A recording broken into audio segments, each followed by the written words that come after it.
आणि भाजपचे प्रदेशाध्यक्ष चंद्रशेखर बावनकुळे यांच्यावर सामना या वृत्तपत्रातनं जोरदार निशाणा साधला गेला। बावनकुळेंनी छोट्या पक्षांबाबत केलेल्या वक्तव्यावरनं हा हल्लाबोल केला गेलाय।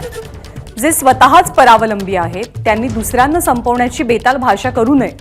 2024च्या निवडणुकीनंतर सगळेच पक्ष शाबूत राहतील, पण फडणवीस आणि बावनकुळेंचा भाजप महाराष्ट्रात राहील का हा प्रश्न आहे, असंही सामनामध्ये म्हणण्यात आलंय। तर सामनात नेमक्या कोणकोणत्या बाबींचा उल्लेख आहे आणि चंद्रशेखर बावनकुळेंवर कशी टीका करण्यात आली आहे ते आपण पाहूया।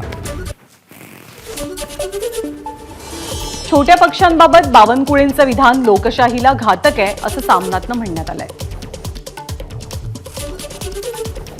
छोटे पक्ष संपवून फक्त आम्हीच राज्य करणार या वृत्तीला नेमकं काय म्हणावं? वापरा आणि फेका हेच भाजपचं धोरण आहे आणि ते फक्त आपल्या मित्रपक्षांपुरतच मर्यादित नसून स्वपक्षातल्या अनेक दिग्गजांच्या बाबतीत सुद्धा तेच धोरण आहे। भाजप हा परावलंबी पक्ष बनला असून इतरांच्या उधार उसनवारीवरती सध्या जगतोय।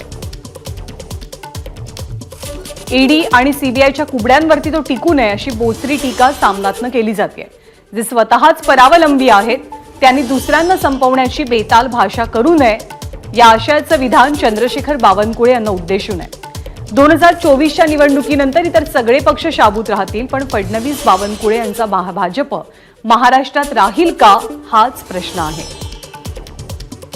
कुणाला फेकायचं आणि कुणाला डोक्यावर घेऊन नाचायचं हे जनता ठरवत असते। ईव्हीएम, ईडी, सीबीआयचा वापर करून स्वतःचा पक्ष सुजवणारे ते ठरवू शकत नाहीत। उद्याचा काळ भाजपसाठी विषकाल असल्याचा उल्लेख आजच्या सामन्यात पाहायला मिळतोय। बावनकुळे तुमच्या पक्षाला अतिदक्षता विभागात उपचारांसाठी नेण्याची तयारी करा असा टोलाही लगावला गेला। एबीपी माझा, उघडा डोळे बघा नीट।